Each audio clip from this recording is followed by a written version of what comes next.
తెలుగు రాష్ట్రాల్లో ఇప్పటికే మహిళలకి ఉచిత బస్సు అమలవుతోంది. ఉచిత ప్రయాణ నేపథ్యంలో చాలామంది కూడా ఈ యొక్క పథకాన్ని ఉపయోగించుకుంటున్నారు. సుదూర ప్రాంతాలకు వెళ్తున్నారు, ఉద్యోగరీత్యా, వ్యాపార రీత్యా అన్ని రకాలు ఉపయోగించుకుంటున్నారు. అయితే ఇక్కడ మగవాళ్ళకు కూడా ఫ్రీ బస్ రావాలనే ఒక డిమాండ్ వినిపిస్తోంది. చాలా సందర్భాల్లో మగాళ్ళకి కూర్చోడానికి సీట్లు కూడా దొరకలేనటువంటి ఆందోళనలు, కొంత ఆ మాట కూడా వినపడుతూ ఉన్నాయి. అయితే ఈ పథకాన్ని తమిళనాడులో అమలు చేయబోతున్నారంట. సో తమిళనాడు రాష్ట్రంలో మరికొన్ని రోజుల్లో ఎన్నికలు ఉండబోతున్నాయి, అసెంబ్లీ ఎన్నికలు. సో ఇప్పటికే అక్కడ మహిళలకి ఉచిత ప్రయాణం అమలవుతూ ఉండగా ఇకపైన మగవారికి కూడా ఉచితమేనట.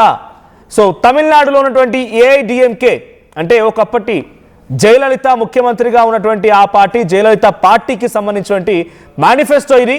సో సిటీ బస్సుల్లో మగవాళ్ళకి ఉచిత ప్రయాణంతో పాటుగా రేషన్ కార్డు ఉన్న ప్రతి మహిళకి నెలకు 2,000 రూపాయల డబ్బులు ఇస్తారు.